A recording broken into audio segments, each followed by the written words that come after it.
Hi, so there's a discussion going on in the Dragon Age community broadly about sort of how Bioware has been discussing companions and the sort of idea that Bioware is, sort of bad-mouthing the previous games and how they're, weren't really that great or they weren't intentionally bad companions and whatnot.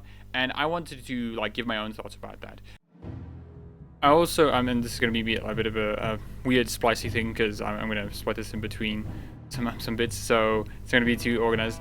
I also wanted to talk about this article as well because this article is what I see a lot of people referring to, and I want to just also go through that in addition to the WolfheartFPS one. I'm going to try to be a bit quick about this with this article and just get to the main points. So according to Bioware, Dragon Age the Veilguard is the first entry in the series where the combat's actually fun and where the characters are intentionally the focus of the storytelling, which seems pretty unfair on the first 3 games. Now, this article obviously is not really liking how Bioware is discussing Veilguard in reference to the previous games, which, I mean, yeah, I can obviously understand with quotes like the combat's actually fun and intentionally the focus of the storytelling can be a bit weird, especially when people do like Dragon Age Origins 2's and Inquisition's gameplay. Obviously not all of them are the same people, but broadly and abstract, people do actually enjoy those combat systems, right? Now, there are a lot of layers to this, so let's just get to the actual article. So yeah, apparently your favorite character's design was also limited by a desire to appeal to cosplayers. Okay, so to say I'm not especially enthused by the long-awaited new Dragon Age sequel, The Veilguard, would be a bit of an understatement. As a long-time series fan, the new game just doesn't seem to have the look, the charm, or the RPG depth I am often compared to the previous titles. Coming from that perspective, I've noticed an uncomfortable trend in the way that Bioware developers have been talking about the project that is dogging on the old games to make the new ones sound cool. I'm particularly noticeable across the run of recent Game Informer interviews as part of their really extensive exclusive look at the game. For example, speaking about the battle mechanics, Bark, a consultant, the Game Informer executive producer on the series, says previous Dragon Age games got to the realm of the combat wasn't too bad. In this game, the combat's actually fun. So there's a lot of things that Mark Darrah has said about combat and stuff like that. So one of the things that he's always introduced the idea is that some games require better combat than others. What does he mean by this? So a fighting game, and an example he uses is Kabuki Warriors, which is a fairly low-rated fighting game. The reason why a lot of people don't really like it is because, well, it's not particularly great. But the thing is, Kabuki's Warriors was taken as inspiration for Jet Empire. Yet, people wouldn't say Jet Empire has bad combat, because the sort of perspective is different. When you go into an RPG, you expect a different kind of combat than what you expect for a fighting game, right? And so, for the Dragon Age series, it's always been, if you take it from the perspective of pure mechanics, responsiveness, input, output, all that kind of stuff, right? You can kind of understand the perspective that Mark Darrah is coming from, which is, the combat isn't too bad. It's acceptable. It's fine.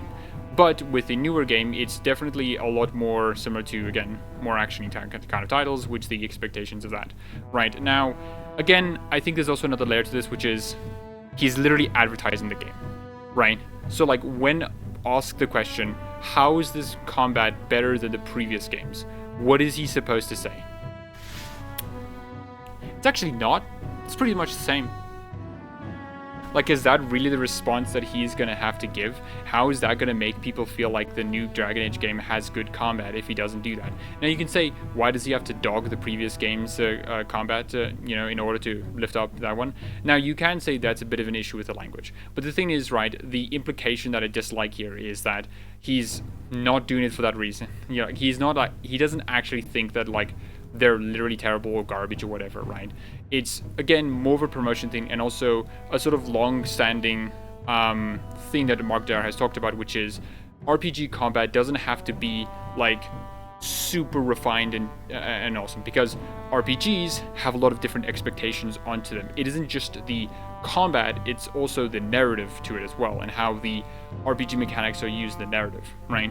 While for fighting games, who gives a shit about a fighting game story? It's literally just about the gameplay, and the gameplay is terrible, then no one cares about it, So that is the sort of perspective here, and it isn't like insulting to the previous games. Okay, as a long-time Bioware veteran who worked across the whole series, Dara is more entitled to his perspective, but hold on now, I think Origin's more, and here's the thing, right? Like, and I'm pretty sure I'm not the only one, okay, so this guy, Origin's fan, so I think the issue is, right, if Mark Dara said, previous Dragon Age games, like he said, like, Dragon Age 2 in Inquisition got to the realm of combat wasn't too bad, the guy wouldn't have an issue with. I think this is also important to remember, because the reason why this article is at least framed the way it is because I think this guy is a Dragon Age Origins fan. He doesn't like the fact that, you mean Dragon Age Origins is bad actually? That's wrong, you know? It's like, okay, one, that's not what he's saying, there's a lot more to it, and two, you're being a bit biased. And when he says here, Dragon Age 2 and Inquisition's fights were better than merely serviceable too. And where I do think they were flawed, again, Dragon Age Origins fans, it was mostly in how they reached for more action. Yeah, Dragon Age Origins fan. So, like, that's an important thing to remember with this article, is that this guy is a Dragon Age Origins fan. Now, that isn't a bad thing, but it does influence his perspective on, like, the comments that are made, because all of it is in reference to his favorite game, Dragon Age Origins. If this new game is better than, like, the previous games, which is implication, Dragon Age Origins, means that, hey, dude, you would think that Dragon Age Origins is actually bad or whatnot, which, it's like not what they're saying, you know. In speaking about the game's companions' characters, his comments get even stranger. The thing that is so amazing about Veilguard is that this is the game where we finally said out loud that Bioware's greatest strength is telling stories through characters. If you go and all the way back to Baldur's Gate 1 and 2, these games are telling stories through characters, but there wasn't an intentionality behind it. Again, he's the man who would know. Dara's history at the studio goes back much further than Dragon Age, but the notion that this is the first Bioware game has ever intentionally told stories through characters is baffling. Okay, in this game we're finding, okay, but intentionality first and foremost, like he goes on to say, pulling the characters first, building the game around that, those character moments, which is really the best way the Bioware knows how to tell stories.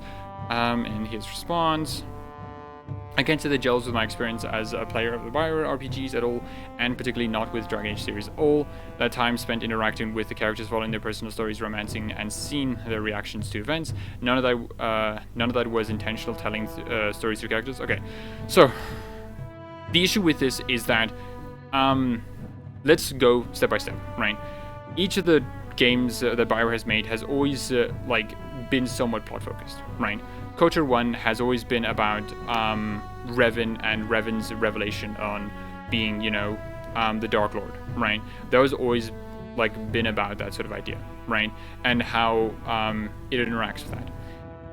Now, companions aren't necessarily needed for that. Companions throughout a lot of the Bioware games have been sort of like extensions of the storytelling, but not necessarily like the driver of the storytelling. Now, it is complicated because technically I'm wrong, but also I'm technically right. It's hard to say about it, because the fundamental thing is Bioware has never said the quiet part out loud. Has never said that their games are about characters, that their storytelling is, it's about characters and the storytelling is through those characters, right? They've never said that. It's always been a quiet thing that they've kind of understood but never said out loud. A sort of another way of thinking about it is like in everyday life, right? Let's say everyone knows your friend is a bit of a dick, right? But no one says it, no one really acknowledges it, no one really says that part out loud. Everyone understands it though. So why is it important to say the quiet part out loud? Because for a couple of reasons. For one, it actually means you can get somewhere.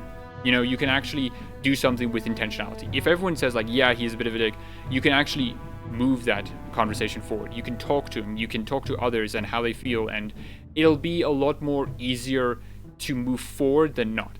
So Bioware admitting that, hey, we're, these games are telling stories through characters out loud is where a lot of the intentionality can come into play, right? Because then sometimes the Bioware game experience can be a bit inconsistent in that regard, because sometimes, hey, we're not really telling characters through storytelling, we're not using characters to tell stories, we're just kind of doing something else here, which doesn't feel like it's all cohesive, right? Which is that sort of point which is it needs to be cohesive. right? And again, I also find it weird that this man is like trying to say like, again, I know Mark Dara is technically the expert here. He's had like 23 years of Bioware experiences. He's been more alive than like I've been, you know. And it's just like, my guy, you have to accept that like what Dara is saying isn't like, you know, there's something actually wrong with it. No, he's just right, you know. Now he could have said it a bit better or expanded upon it, but I don't think what he's saying here is dogging the previous games or saying that like the other games weren't really about characters. They were about characters, but there were some like inconsistent experiences throughout those games that can say that. And the thing that led, here's the thing, what I'm gonna say is that without Bioware saying this quiet part out loud, without saying that like, hey, these games are telling stories through characters, right? It led to games like Anthem. Anthem is the result of when Bioware doesn't say the quiet part out loud. Same with The Friend. When people don't say the quiet part out loud, the friend kind of gets worse and worse, and no one really addresses his issues, right?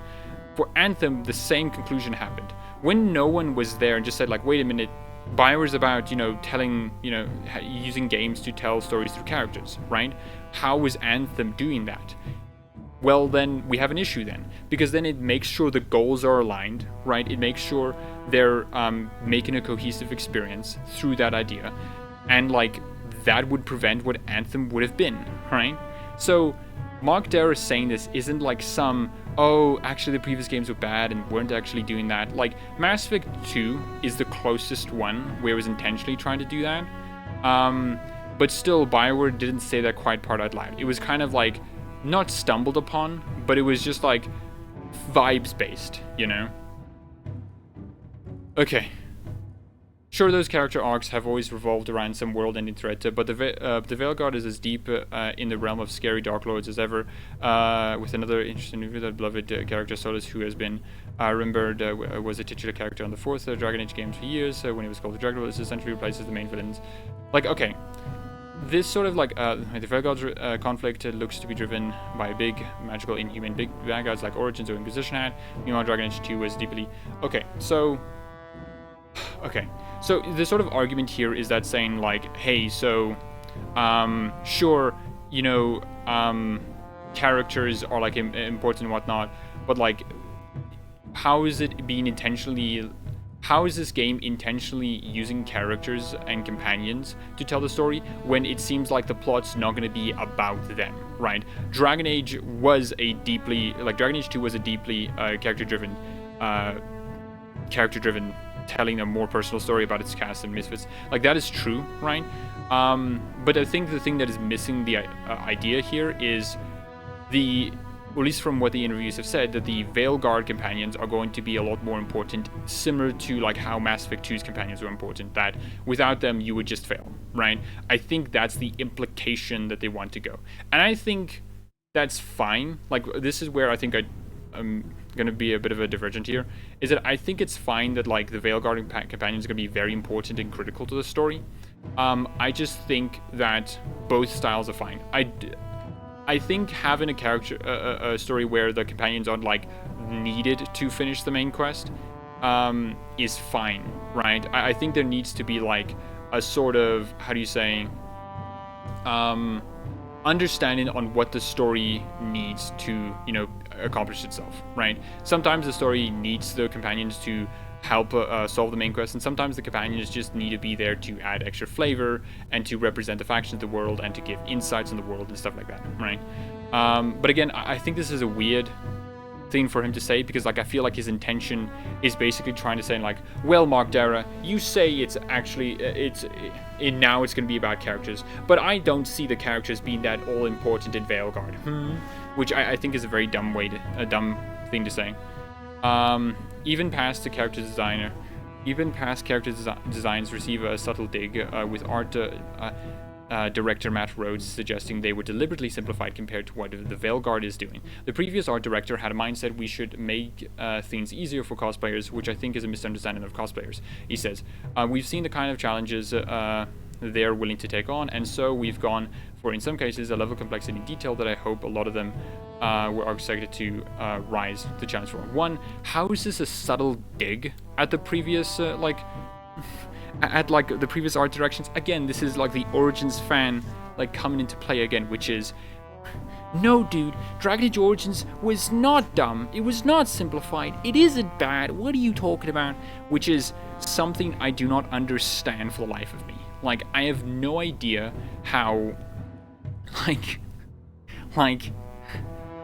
how they can say this, like, how they can think or say this while reading this. All this is saying is that like Matt Rhodes is just basically saying like, so hey, we wanted the previous sort of direction was making it easier for cosplayers, you know, but I think that's not really understanding cosplayers themselves, which he is saying that like with the implication that the trying to make it easier for cosplayers was limiting what the designs can do, right? Which I do think is what he is implying, right? But I don't think that's digging on the previous games. Like, okay, Dragon Age Alistair, right?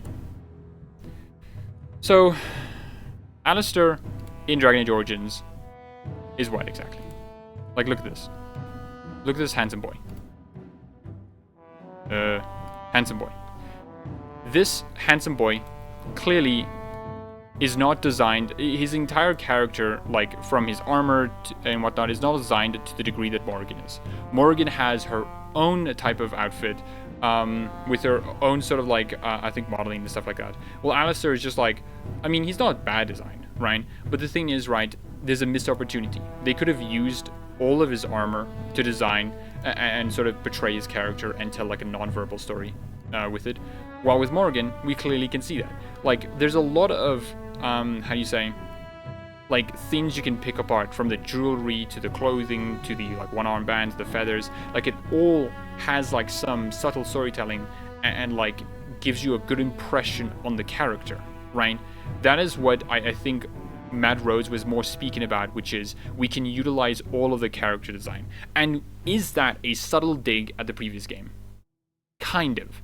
But like, it's, to me, I don't think the intention of what he was saying, dude. This is, again, I think what the Origins fans' mindset is just like going through, which is, wait a minute, you're implying that that Origins was bad, actually? It's like, no. What Matt Rhodes is saying is that with, you know, Dragon Age Veilguard companions ugly. Anyways, like with this, right? Come on, load. Like with this one, right? Like, you can clearly tell that each of the characters like were designed not just for the face, but also for like the body, their clothes, their accessories and stuff like that. Like, that is what like Matt Rhodes is basically saying, right? Like, hey, we're designing the entire like character's body and not just like their head and stuff, right? Which again, you can say is a dig at the previous games, but like, I don't think that's the intention, and I think that's like you reading too much into it.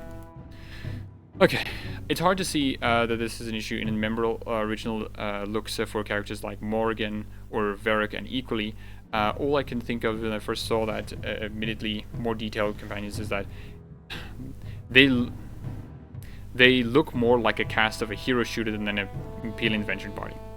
So, this argument again. I shouldn't have gone rid of that other one.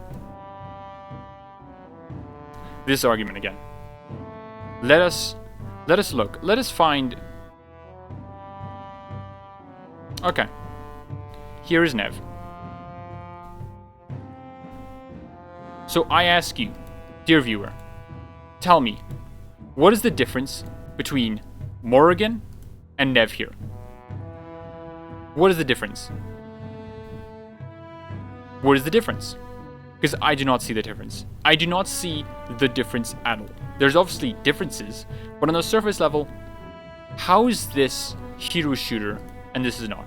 By what they said, if this is what a hero shooter is, therefore Dragon Age Origins is a hero shooter. Therefore Dragon Age Origins is a hero shooter. Like, I will not get this. This is literally just like an insult thrown out there because they just don't like it, okay? You cannot like how Dragon Age Veilguard looks like, but come on, dude. Words have meaning. This is not hero shooter look. If this is hero shooter look, I'm sorry, dude. Dragon Age Origins is also in that same camp.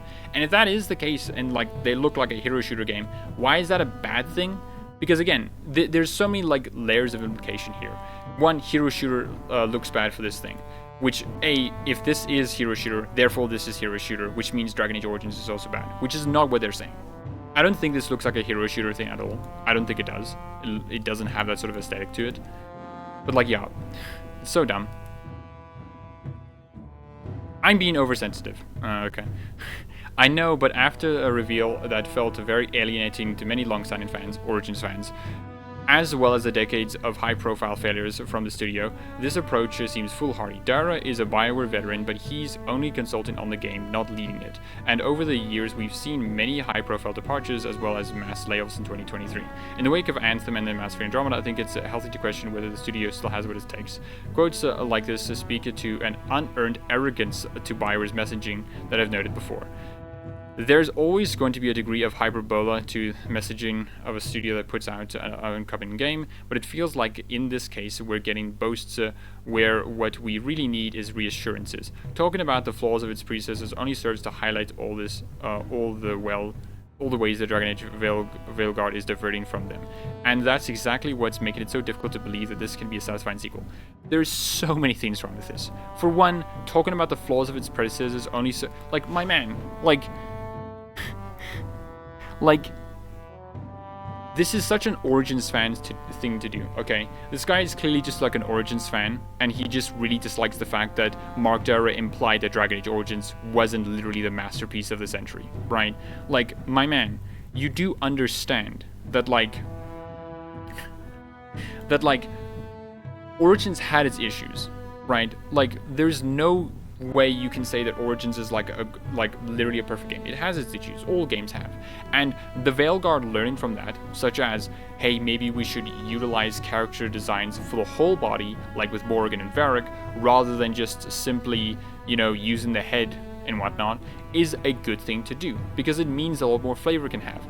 If Morrigan was dressed in Dragon Age Origins mage robes, if Morrigan was like, if Morrigan was like dressed into this, right? Would this have been as memorable, as iconic, as characterful as this? I do not think so. Morrigan's outfit is far more characterful. It's far more insightful.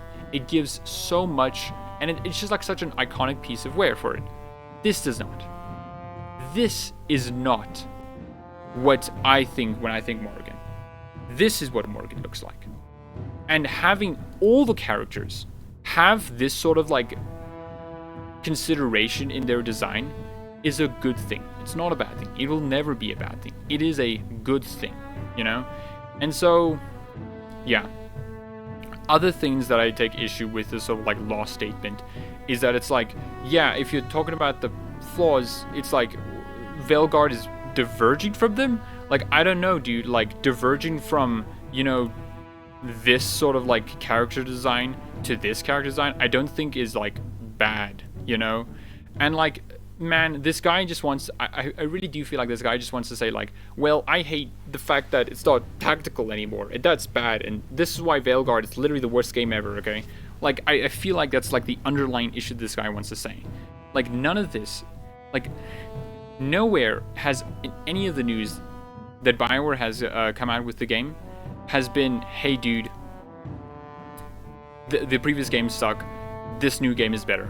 Like, that has not been what's been said. What has been said is, hey, we've learned from like the previous games and we want to make a better game. We have said the quiet part out loud. We've said, finally, hey, Dragon Age is about, you know, characters. And it's also about telling stories through those characters.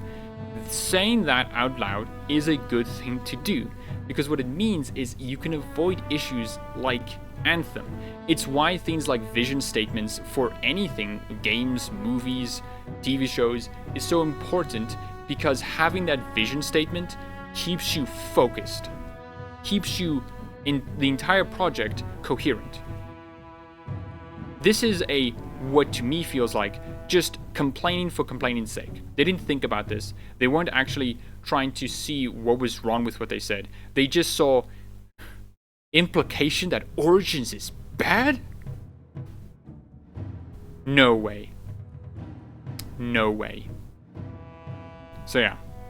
Anyways, this is going to be weirdly spliced, so I'm going to then head towards the WolfheartFPS thing. So yeah, see you then.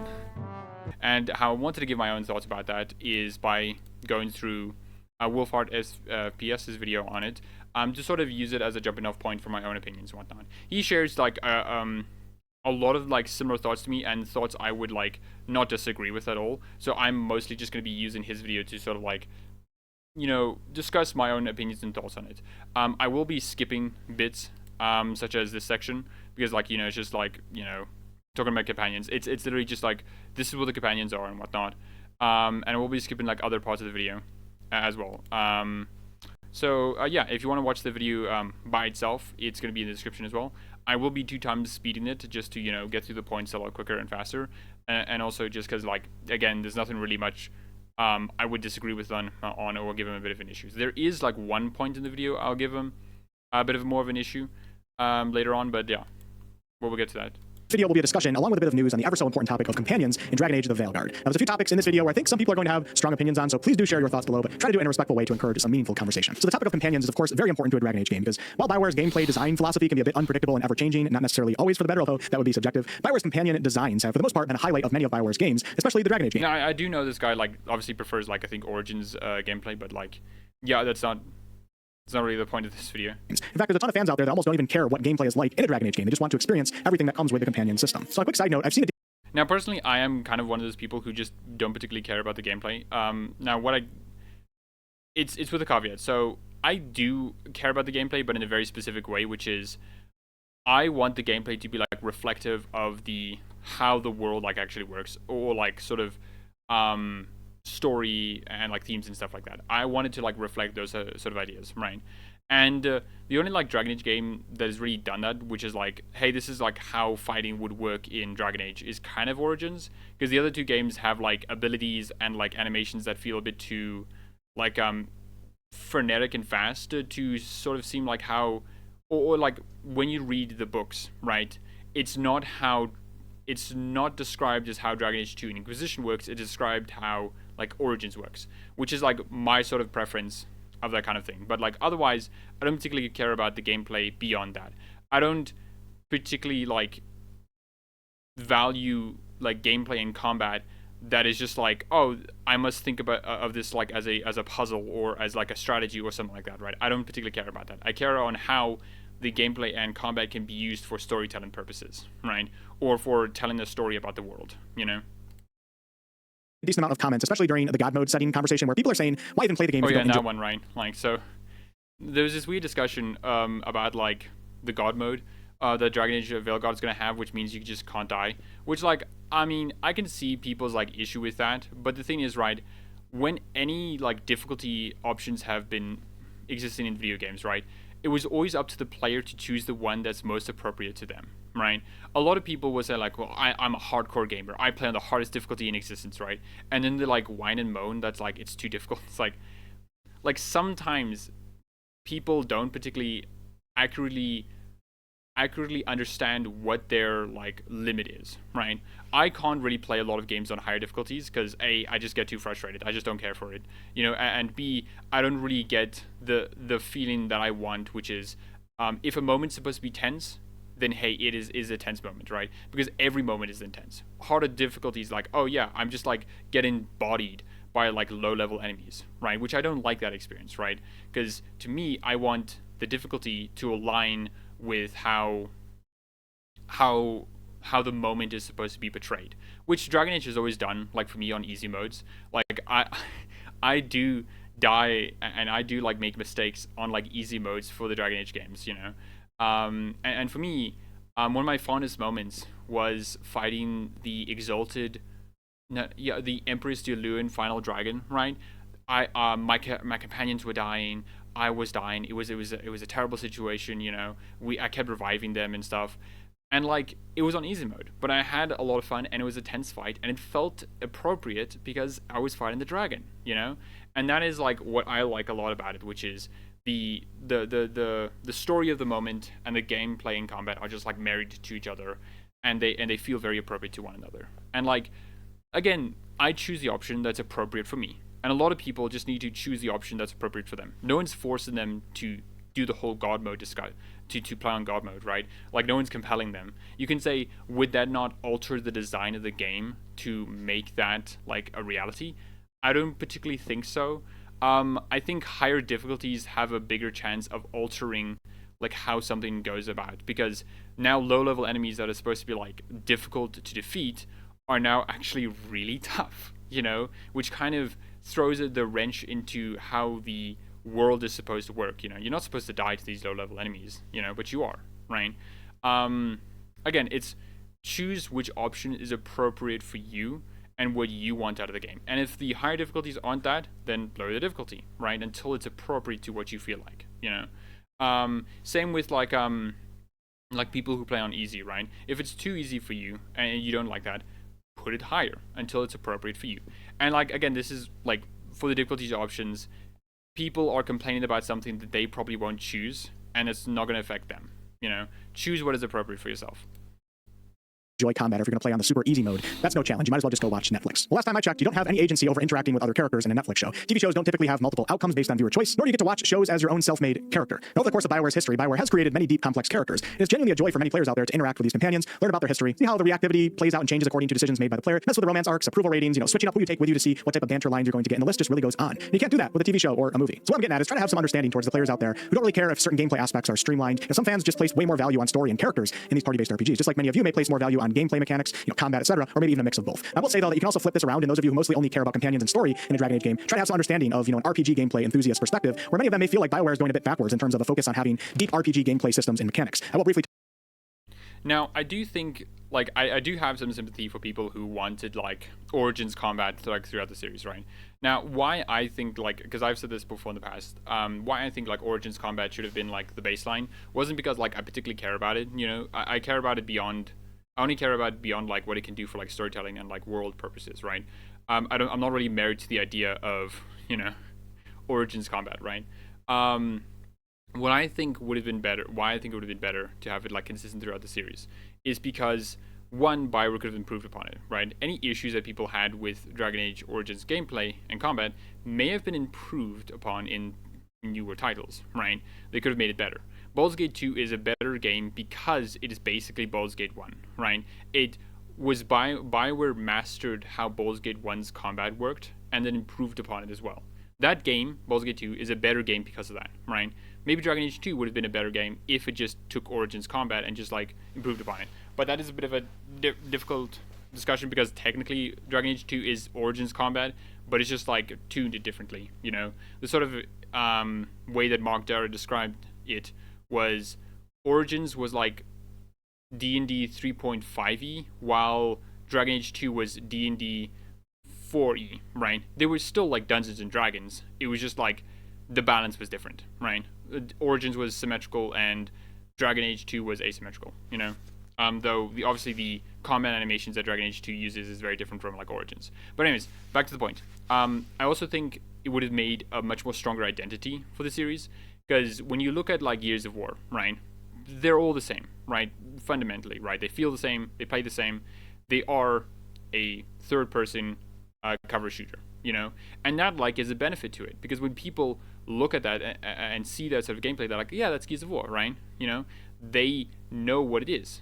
But with Dragon Age, there's less of that, because each game has a different gameplay style, which means that the identity is a bit less. It's not as strong as it could be, and that's what I mostly like care about for that.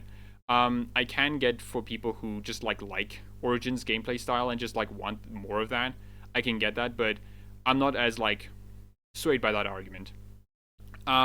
Though I do, and additionally I think that has to be like mentioned, is that Bioware games aren't really about or at least when Dragon Age Origins released, a lot of the discussions around it weren't really centered on its combat.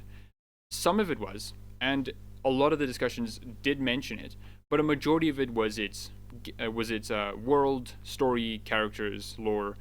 That's what a lot of the discussion was focused on.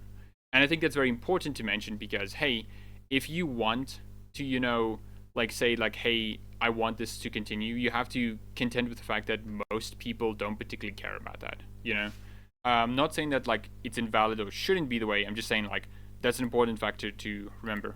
We touched back on this in the final chapter marker of the video. But before we get too deep into it, I've partnered with Geology to bring you this. And this is just an ad. Just gonna skip.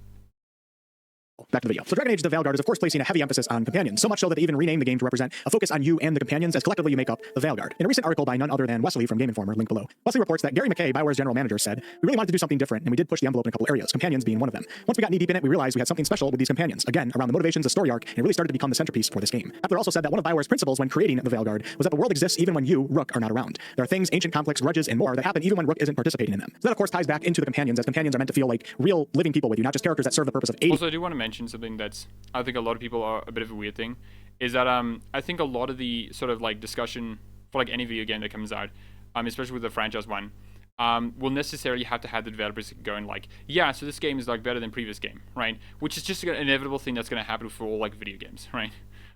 If you look at early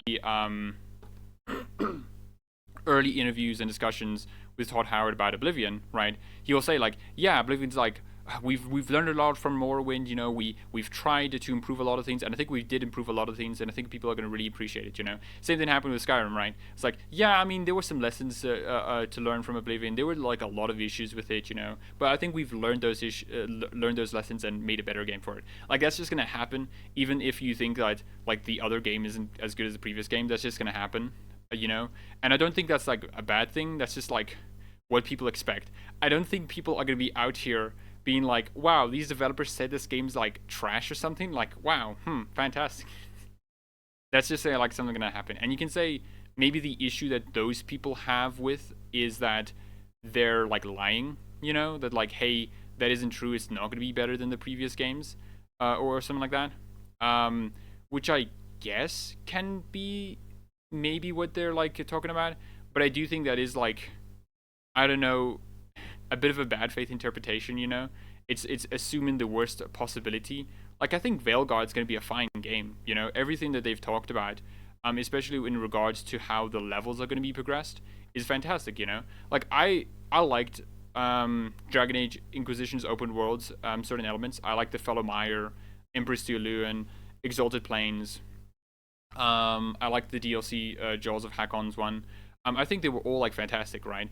But that's because I think they were wide linear rather than an open world, But I am glad that Veilguard's going more of a traditional route, that Bioware has done before, with Mass Effect and Dragon Age Origins and 2, because I do feel that's where a lot more of Bioware's potential storytelling can come into play, So yeah.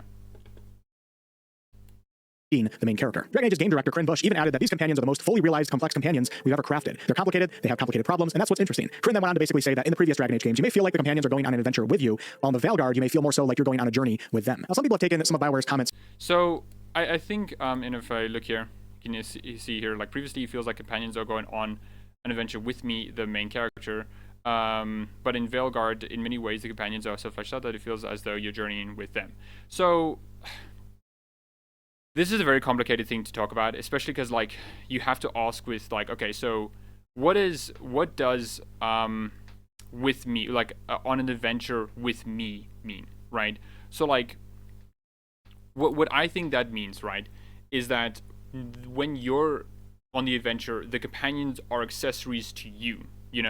They're there because of you and not necessarily because of their own reasons. Now, that's not necessarily entirely true. Liliana and Sten joined.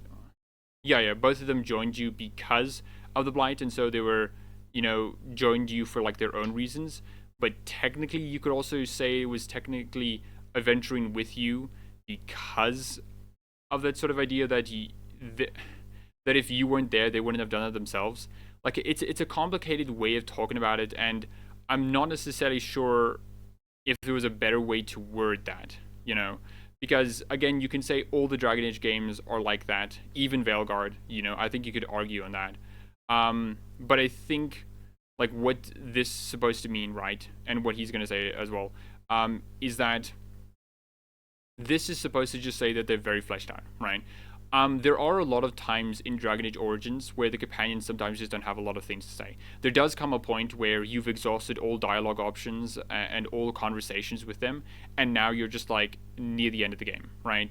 Now, this isn't necessarily great because it can feel, you know, like the companions just kind of like turn off eventually. So I think like with Veilguard, it feels like, again, it's very complicated to talk about because like it's she's in like she is both wrong and right at the same time. It's an odd thing to think about. But yeah, but I don't think this is like as negative as people are trying to portray it as, you know. But yeah, anyways, like then let's just ask also the question on, because maybe this can also help as well. What is going on a journey with them, right? So like out that it feels as though I'm going on a journey with them, right? So this is more like we're together on this front. And I think for Veilguard, it is very different from the previous games because the way it implies in the gameplay reveal is that Varric assembled them or has found them before you did. A lot of the way that Dragon Age like recruitment works for the companions is that like you kind of just like walk in somewhere and then like stumble upon a companion and then they're just like, oh, can I join you? I'm like, oh, okay, sure. Like maybe that's what they mean by journeying with them, because like they joined independently of you. You were not the reason they came. You were just like there, like you're acting as the leader of the Veilguard, right? But you're not the reason they joined you at all, you know, which I think is maybe the distinction they have. Though I don't necessarily think that's something that all video games can do, because how do I say? So some stories just do not allow for companions to join the plot like independently of you, right? Some stories just can't like have that, you know. For Dragon Age Origins, like the reason Sten joins you is because you're a Grey Warden and you're there with him, right? Like he did not independently like go out and find the Blight, right? Because, you know, he self-imposed himself into exile, and it was because of you he's, you know, going with you, right? Same with like Shale as well, you can say. Shale was not like gonna go with you because they were a statue, right?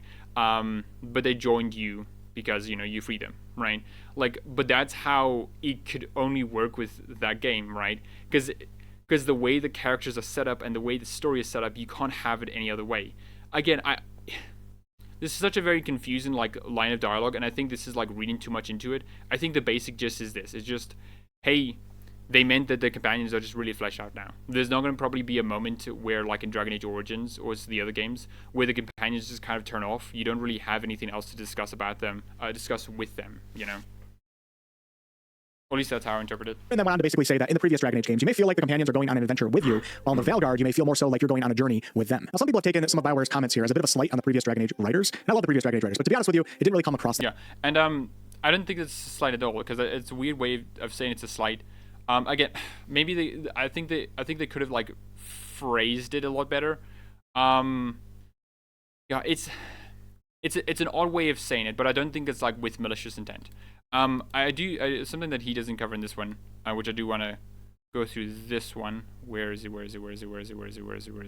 Hold on. Oh, there it is. Should have opened my eyes. So, like he is right. But with Veilguard, it's the first game where the studio feels it's purposefully and intentionally created great companions. Now, again, a lot of people have like taken this to mean that like, wait a minute, were the companions not, you know, wait, so like what? Did you like walk into, you know, the office and like stumbled upon and like smashed the keyboard a bit and then accidentally made like great companions? I don't think that is the case, because I think what a lot of people miss is that Bioware, like behind the scenes, right? Bioware never like spoke out loud that they were bad companions. You know, that was something that they've never done really, and it's something that's very important to like remember. Anthem is the way it is because they didn't say the quiet part out loud. They didn't say, hey, we're about companions. You know, they didn't say that at all. And I think that is what like really affected like Anthem's development and its story, because they didn't really say that quiet part out loud. Hey, we're about companions, we've created companions, let's try to make companions, you know? Sort of like the companions has always been a, not a holdover, but a sort of like Bioware tradition. You know, they've always had companions to some capacity, you know, with other games. Except for Shattered Steel, I guess, you know, but like, right. And I think that's like what is supposed to be meant here, is that like we've said the quiet part out loud. Now you can say like maybe they should have like rephrased this a bit, but like I don't know, dude. I think it's like reasonable, even if you don't have the information from the behind the scenes things, that it's reasonable to just like say, okay, this is like them just saying they've made cool companions. That way to me. I mean, imagine if Bioware was having a meeting and someone at the table was like, for this next Dragon Age game, let's really try to push the envelope. I do think like what he's discussing now, which is like some guy just like stumbled into the office and said like, hey, how about we make like you know, good companions compared to the previous games? How about we improve stuff? Like I don't think that's what happens, you know, because obviously behind the scenes information, it is revealed that like Bioware has like finally said the quiet part out loud, which is they're about companions, you know. Companions by making them more complex and making it feel like the player is going on a journey with them versus the other way around. I don't think anyone would have a problem with a writer saying that and trying to improve upon previous works from the same company. Perhaps Corinne and Epler could have maybe worded some things a little bit better, but overall, that didn't come across that way to me. I can't know for sure, and if anything else comes out in the future that makes it feel like that, I will, of course, comment, but I think we're taking it a little bit too far. Now, with all that said, Bioware is, of course, going to talk a big game for their companions, and it's important to note that many of the writers here did not write for the previous Dragon Age game, so they are going to, of course, feel a sense of pride. Now, this is a weird thing to say. Now, in the comments, he did, like, correct himself, saying, like, oh, okay, like, I wasn't particularly right on that point, you know, I shouldn't have said that. But I think it's weird because, like, why do you say it at all, you know? Like, you could have looked it up, you know? Like, you could have, like, looked like Dragon Age Veilguard writers, right? You would have found at least a couple of them. One of them being Patrick Weeks. And Patrick Weeks was there since, like, Mass Effect 1, which is, like... And they were on Dragon Age Origins as well, you know? They wrote Warden Solus. They wrote Thane. They also wrote Solus as well, funny that. And so, I don't know... like how he couldn't have just like looked it up or just like gave a cursory like, oh, I just Google, oh, I mean, okay, sure, I can't really make that point, you know. Again, and also I hate the implication of this that's like, yeah, so like the new writers, right, like they just can't make what Bioware stories, right? They just can't do it, which is dumb, because that implies that like all the Bioware writers just like never taught the like junior writers like what to do, you know?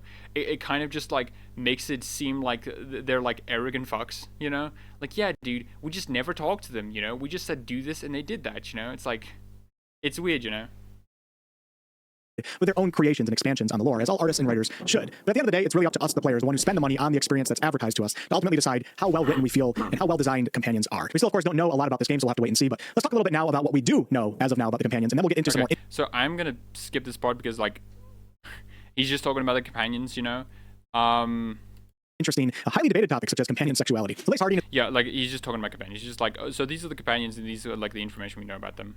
So I'm just skipping that. And Varric was a companion in Dragon Age Inquisition, but Varric appears to be more of a counselor rather than an actual companion, but actually really have no idea what may happen to him and how much of a role he has to play. But back to the recent Game Informer article, we learned that the companions in this game will be participating in both the dark aspects of this game's story, as well as the lighter, more optimistic aspects. But Bioware did tell us that even when it gets painful and... Oh yeah, and also I'm mostly just going to skip this part because it's just like news and companions, right? It's just like, oh, this is the companions of a bit. Outside of the player's control. So if you don't romance a certain character, there's a chance that they may get into a romance of their own with a different companion. Now this occurring will be more than just witnessing a little side story, though, as companions that fall in love with each other may actually force the player character to make some tough decisions. Oh yeah, and I just want to mention quickly, because like, this is a sort of fear I have. I hope that that there are some companions who just won't get into a relationship, because they did say like some of them will get into a relationship with each other. Because like I want like some distinctness at least for the companions, right? But anyways, I do like the idea though. I love like Iron Bull and Dorian getting together without you through banter lines, because like just like it's cool. It makes the companions feel a lot more real and like that they interact with each other. Same with like Dagna and Sarah. It's like really cool, you know. I think it's a great addition. All the companions have been revealed to be romanceable, and all of them are also pansexual, which is defined as on WebMD, and sexuality is a romantic, emotional... So my thoughts and his thoughts are like very similar. So, and I did mention this before in like previous videos, but the basic, just like at least my thoughts, just to like not focus on it too much. It's fine. It's fine. I would have preferred if the companions were more distinct to each other and had their own sexualities and preferences, because like I think there is a lot to that, right? Because one, it makes them feel like more like real life people, because real life people have preferences. Obviously, we don't have like dwarves and kunari and elves and whatnot. We just have like, you know, us, right? But there are people who have like preferences on hair color, you know, on like your nose shape or something like that, if you have glasses or not, right? People have those preferences, and having those preferences be reflective in like companions and romances can feel like that they're a lot more real, you know. And I think that's a very big benefit. The benefit obviously to like making everyone pansexual is just like players can just like do whoever, right? So during Dragon Age Inquisition, I tried to romance Cassandra as a, you know, female, right? Obviously I couldn't do that, right? So I basically just like, because I spent so much time trying to romance Cassandra that I basically had no time to romance anyone else. So like, yeah, right, like it kind of sucks, you know, and it kind of like blew the winds out of my sails for that moment, you know. And like that's fine, because like, you know, preferences like I think are really great, but it can also feel just a bit frustrating and like demotivating, you know. So I do get that. There's also the sort of like discussion on like player sexuality. But the thing is, right, I do think this is like the change to pansexuality is motivated to allowing players to like romance whoever. I do think that is the case, but that doesn't mean it is player sexuality in execution, right? The issue with like Dragon Age 2's like companions, or the fact that they don't talk about like their preferences, right? For Isabella, it's very clear that she's like literally a bisexual woman, right? Like it's very clear, you know. But like for the other companions, right, it's a bit harder to tell, especially when you're like a female hawk with Anders, and he doesn't mention his relationship with Carl, right? It's like you had an opportunity to like indicate that like Anders is bisexual, right? But you didn't do that, right? Because with the female companion, it's just like, a female hawk, it's just like, it's not there, you know, which can and is an issue, right? So from what they've said like, hey, we've put efforts to make sure players know that they're like pansexual, right? That their preferences are like both ways, they swing both ways, right? So yeah. And additionally, I think I do hope as well for romances as well is that like not all of it like revolves around like sex and stuff. I hope like for Emmerich, right? When anyone who romances him, right? I'm not gonna romance him because I'm not gay, obviously. Is that his is that when we romance him, right? It's like, okay, he has like a cool romance scene and whatnot, but we don't see like, you know, nudeness or whatever, right? Because from the way like from what information we know, he's not like some ravenous horn dog, right? He's just like a cool dude who's a bit of a gentleman, right? Like that's the sort of idea. But yeah, like that's my thoughts about it. And like I think players who are concerned that this is gonna feel like very player sexual, like I don't know, like when the game comes out and we see how it executes it, we're gonna have to see if the game has the companions talk about like either their preferences like directly, or like people that they've like, you know, like had sex with, or like were in a relationship with, and like both of them, and having like both genders, right?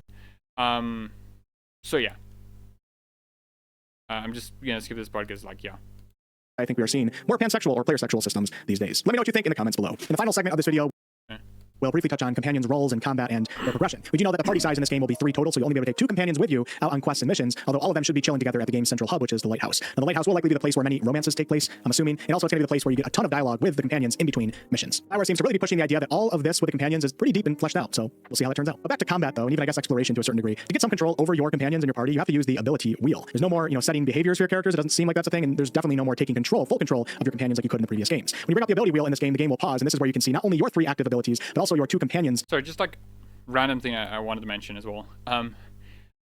So this is very like Mass Effect like combat style in Anthem technically, but Anthem was also like Mass Effect's combat style. So like a Mass Effect combat style, right? So I do wonder like 2 things, right? Like one, is this like the Mass Effect team kind of pressuring the Dragon Age team to go like, hey, we want to like test some stuff out for our game, and you know it's gonna take a while. So can you like basically do Mass Effect but like with swords and spells in your game for us? I do wonder if there's like some pressure for that. But I think the more realistic one is that because the fact that they were reusing Anthem's toolbase and whatnot, and that's a good thing, not a bad thing, that's a good thing, because it makes development go a lot faster, focuses on things that are more important. That it's most likely that Anthem's combat system was used for Dragon Age Veilguard, you know, because like, hey, like they couldn't really like change it too much, you know, because like that would require a lot of work, you know. So it seems like the way the Veilguard system, like the way that the Veilguard's game combat is because it's just like reusing Anthem stuff, which is like fine, I guess, you know. I do mention like a lot of times previously that one of the things that like again would have been nice is like a consistency, a strong identity, and like improvement on like Origins like style, right? I think that would have been good on that reason, not necessarily because I think it's like the other combat is bad or that Origins combat is better. I just think that it's better to have like a consistent gameplay style with like mainline series, you know. 3 active abilities. They each have 3. This allows you to have some control over companions in combat using, you know, certain specific abilities in specific situations, but also creates the opportunity for synergies and, of course, combos. When you're not paused in the ability wheel, however, we are told that companions will completely act on their own and pick their own targets. So yes, less control over companions than in the previous Dragon Age games, and also less active abilities. It's also important to note that companion progression is much more limited than your player character's progression. The companions will have their own progression trees, it sounds like, but these trees or these, you know, whatever, this method for acquiring skills and stuff is going to be much smaller and more limited than what the player character gets for their class trees, etc., which I did do a video on that. I'll put a link down below. Each of the companions is said to only have 5 total abilities to choose from, and you can make 3 of those active at a time. This is obviously a bit of a bummer for many RPG gameplay enthusiasts, you know, losing some control over companions and their progression and abilities being, I would say, dumbed down from the previous Dragon Age games, but it is what it is. I don't think dumbed down is the right word. I think because here's the thing, right? The implication then is like Mass Effect's combat system is down, right? It's not as complex or it's not as deep or whatnot, which I don't think is true, right? I don't think it's just that the complexity and depth is on a different sort of is a different thing, is a different kind of complexity and depth, right? Dragon Age Origins has a different kind of complexity and depth, but so does Mass Effect, right? I don't think it's dumbed down. He'll say simplified later on, which I think is a lot more like accurate, you know, because like, yeah, comparatively it is a lot more simpler, right? Just like how like Dragon Age Origins was a lot more simpler than like Baldur's Gate 1 and 2, like by far. Like, oh my gosh, dude. Like compared to like Baldur's Gate, like combat, like Dragon Age Origins is just like so simple. It's literally just like straight lines. Oh, these are the abilities. That's what they do. You only have like like for warriors you only have like sword, shield, and like big weapon. For rogues you have like dual wielding and archery, and like for the mages it's a bit different though, which is like funny that it's funny. But even then mages are a lot more simpler. But anyways, again, I do have sympathy for people who want a more complex, who want like Dragon Age Origins combat again. I do have a lot of sympathy for them. It's just like, I don't know. Like, I am definitely not the kind of guy who's very persuaded by like, yeah, Dragon Age Origins was the best because it was like very deep and complex and you could have a lot of situations. Because like to me, right, when I played Dragon Age Origins, a lot of the times my gameplay was just like me just like hitting the guys and occasionally using abilities, right? I did like swap to companions and whatnot, but like, you know, I didn't utilize its combat like that much, you know? Because like to me, I never really felt this is like what I should use because this feels like appropriate for like the story of the characters and stuff like that, right? But yeah. I do get why people like have a lot of negative reactions towards like the gameplay changes, especially for people who liked Origins like gameplay combat. But like, yeah, it's just not for me. It is. Companions will also have their own companion-specific armor, and I'm assuming weapons as well, although I could be wrong. Oh yeah, and I love that. Sorry,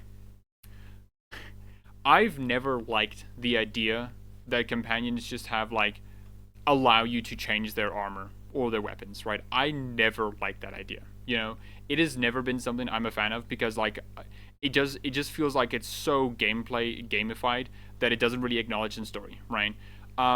Like here's the thing, right? Varric has Bianca, right? And like you cannot like unequip Bianca from Varric. And I think that's like really cool, you know, it adds a lot of flavor and it makes like, you know, makes Varric a lot more of a distinct character, you know, because there are limits to what he will do for the player, right? Or like what there are limits to like what the player can do with him, you know. And I think that distinction, that resistance, that agency that he is given to him, like makes him a lot better as a character, you know. Like I never liked the idea of like basically like unequipping all the armor of companions. It's funny for a laugh, you know, just like, oh, they're naked, you know, ha ha ho, you know. But like that's all it is. It's a funny thing to do, but like it's that all it is, you know. I there's nothing like beyond that for me. I've in Dragon Age Origins never like replaced Morrigan's like clothes, right? I've occasionally done it because I'm like, oh, maybe it's good better for gameplay. But then I always go back on that because that's Morrigan's clothes, you know, that's appropriate for it. It's her clothes. I know she wouldn't like change it for anything else, you know? And so to me, I feel like that's like something that's so cool that Veilguard's doing, which is having companions have their distinct armor and weapons, which are theirs, you know, it's theirs, you know, and it can be, and a lot of storytelling can happen with that as well. In Dragon Age 2, Aveline has her shield, and her shield's like from her husband, I believe. And so if you take away that shield and give her a new shield, she'll comment on it. She'll say like, hey, you chucked my shield away, right? And like, man, dude, like that's some great reactivity, you know? And like that's really awesome, you know? But like man, it's something that I find so cool when companions have attachments to their like weapons and armor, you know.